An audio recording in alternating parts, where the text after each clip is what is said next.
Halo sahabat Eljon, kembali lagi di Eljon Medical Forum. Masih bersama saya Sinjak Sumarani dan juga di sini masih bersama narasumber kita ada Dr. Hendry Suhendra, spesialis ortopedi. Halo Dr. Hendry.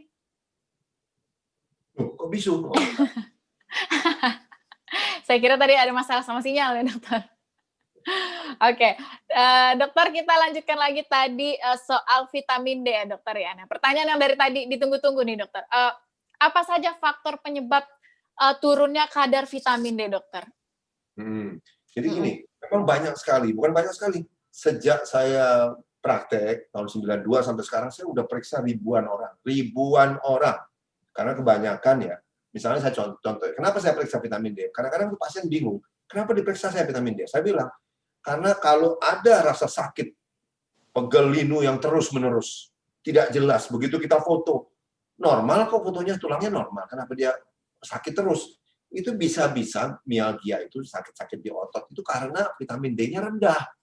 Dan makanya kebanyakan pasien yang datang ke saya periksa vitamin D-nya. Dan saya udah periksa ribuan orang, prakteknya kan sejak tahun 92. Enggak ribuan orang, puluhan ribu orang.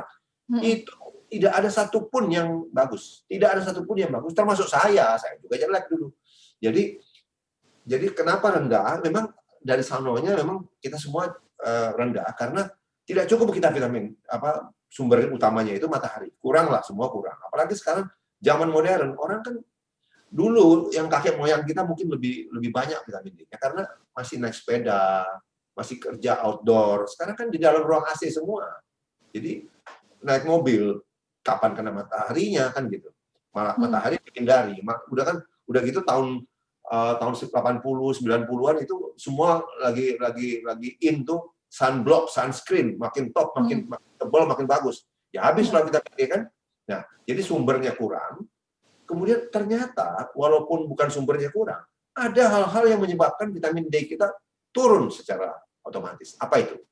Jadi ada kondisi yang menyebabkan vitamin D turun, ada obat-obatan yang menyebabkan vitamin D turun. Nah ini, apa yang menyebabkan vitamin D turun? Ini paling sering, stres.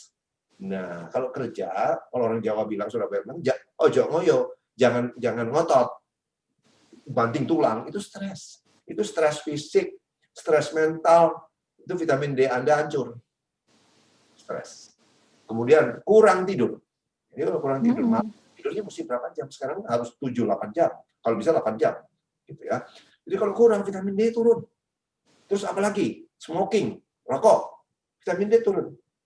Alkohol, turun vitamin D. Itu yang utama. Kemudian kalau dari obat-obatan, yang paling banyak diminum sekarang, terutama pada orang-orang yang sudah berumur, obat statin, obat kolesterol, obat anti kolesterol, itu menurunkan vitamin D. Terus obat anti hipertensi, obat darah tinggi, tertentu kan obat darah tinggi itu ada golongannya ya.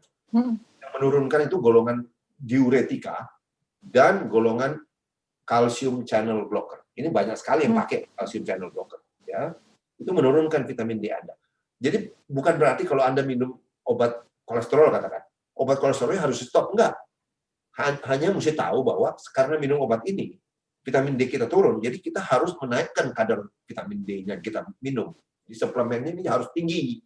Bagaimana kontrolnya? Ya lihat darahnya mencukupi enggak. Gitu. Juga ada lagi obat yang sering, ya itu mungkin tidak terlalu sering. Obat-obat anti konvulsan orang-orang yang kejang, fenobarbital, ya. Terus yang lebih sering juga adalah obat-obat MAH, proton pump inhibitor. Jadi itu golongan omeprazol, lansoprazol itu obat MAH. Terus itu yang paling sering lah ya untuk dan itu kan orang sakit sedikit minum obat MAH sendiri. Dan kemudian orang yang sudah berumur, coba lihat, tanya aja, yang sudah di atas 50, berapa persen yang minum obat kolesterol? Tinggi sekali itu, makanya vitamin D rusak semua. Gitu. Oke, berarti kalau kita mengkonsumsi obat kolesterol, artinya kita naikkan ya dokter ya kadarnya tadi ya? Karena kita tahu sebagian akan dirusak oleh obat itu. Oke, baik. Ternyata saya juga baru tahu ya dokter, ternyata bisa turun ya kadar itu. Berarti ketika kita mungkin setiap hari minum suplemen yang kita anggap sudah cukup, berapa puluh ribu ya? Nggak boleh anggap, harus darah. Dan sebelumnya saya juga, ya kadang-kadang saya dibilang nakut-nakuti, bukan. Kita cuma ngambil penelitian di Kalimantan Tengah. Barusan ada bulan.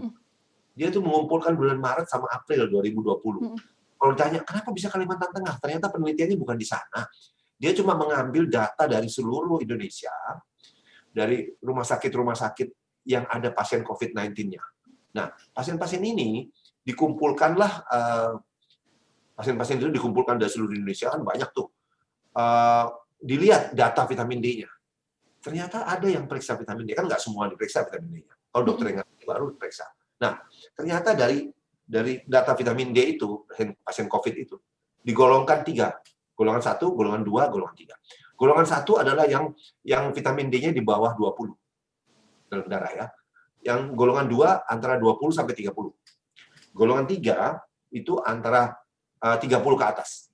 Ya. Nah, ternyata yang golongan 1, yang di bawah 20, kita mulai yang golongan 3 dulu.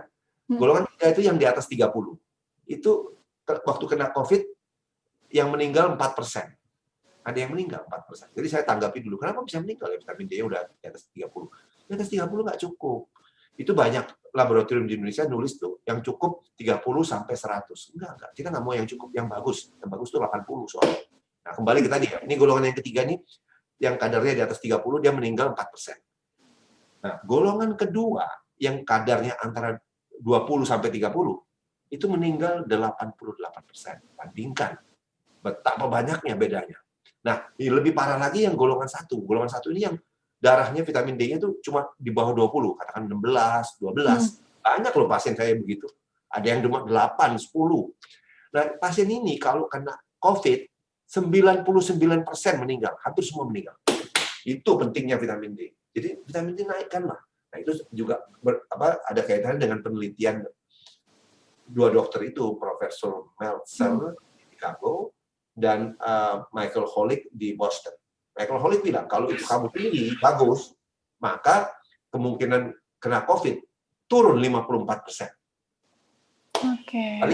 Sebaliknya, di Prof. David Meltzer yang dari Chicago itu bilang, kalau kamu rendah, kemungkinan kena COVID naik 77%. Jadi pesan saya sekarang, sesuai protokol pemerintah, cuci tangan, gitu, pakai masker, terus jaga jarak, lakukan. Tapi yang penting perkuat juga imunitas Anda. Vitamin D, jangan tunggu vaksin, jangan tunggu obatnya masih lama itu. Ini kan COVID nggak akan segera berakhir, masih lama kan COVID-19. Kita harus jaga-jaga gimana? Ya naikinlah vitamin D-nya, kan gampang dan relatif murah saya bilang, daripada obat-obat antivirus ya. Obat antivirus mahal sekali. Betul. Dan sekarang juga banyaknya orang juga beranggapan bahwa imun itu paling ini kaitannya dengan vitamin C, dokter, dibanding vitamin D. Ya dokter ya, yang banyak saya dengar dan saya baca. Jadi vitamin C memang gini, kalau ditanya apa saja yang perlu diminum, nah itu vitamin D utama. Terus vitamin C saya anjurkan juga, at least 2.000 sampai 5.000. Tapi pengaruh vitamin D terhadap COVID-19 yang lebih besar vitamin D. Makanya D itu kita plesetin. D itu apa sih? Defense. Itu defense kita, daya tahan kita. Jadi utama D, C oke, apalagi zinc, Zn itu perlu. Jadi kan memang tidak kerja sendiri kan. Ya kan? Ya di L. John lah, kan yang kerja ada berapa orang tuh kan. Oke, jadi bareng-bareng ya dokter. Tapi vitamin D ini ternyata yang paling atas yang berkaitan. Prima dona udah lah. Oke. Bahkan untuk COVID-19 sekarang ternyata vitamin D ya dokter ya, di mana yang paling besar, paling tinggi imunnya. Paling tinggi nilainya. Oke.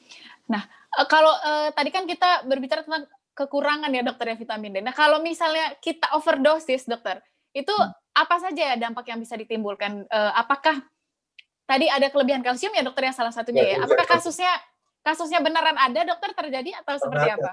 Teori bilang nggak pernah ada. Kalau kelebihan ternyata paling sering ada penyebab lain. Penyebab lain adalah paling sering itu hyperparatiroid. Jadi ada tumor pada paratiroid yang menyebabkan kalsium naik. Kan tadi udah dibilang untuk mencapai keracunan itu 300. Kapan kita 300? Ya kan kita bersusah payah untuk mencapai 80, bersusah payah udahlah. Gitu. 300 ngapain sampai sana? Gitu. Jadi susah sampai sana. Dan ternyata yang kalsiumnya naik itu bukan karena vitamin D.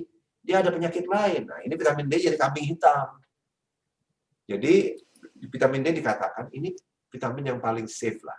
Kalau ada kalsium berlebihan itu tolong dicari penyebab lain. Salah satunya adalah hyperparathyroid. Jadi paratiroidnya itu aktif, bisa tumor, bisa apa, dan jenis-jenis kanker lain. Gitu. Oke. Oke, baik. Terima kasih banyak Dr. Henry Soehendra sudah menemani saya selama 1 jam ya dokter ya, luar biasa. Wah. Sudah 1 jam. Nggak kerasa gitu ya? Nggak terasa ya dokter ya. Terima kasih banyak ya Dr. Henry atas waktunya. Semoga selalu sehat dan selamat kembali bekerja dokter. Nah, oke. Itu dia sahabat Eljon, tadi kita sudah banyak sekali berbicara tentang vitamin D. Luar biasa ya, saya juga mungkin baru tahu banyak hal-hal yang mungkin tidak ketahui tadi soal berjemur juga, kadarnya seperti apa, dosisnya kita per hari, dan jangan menganggap kalau kata dokter tadi harus kita periksa, harus kita cek ya dokter ya, cek harus darahnya. Buktikan di darah.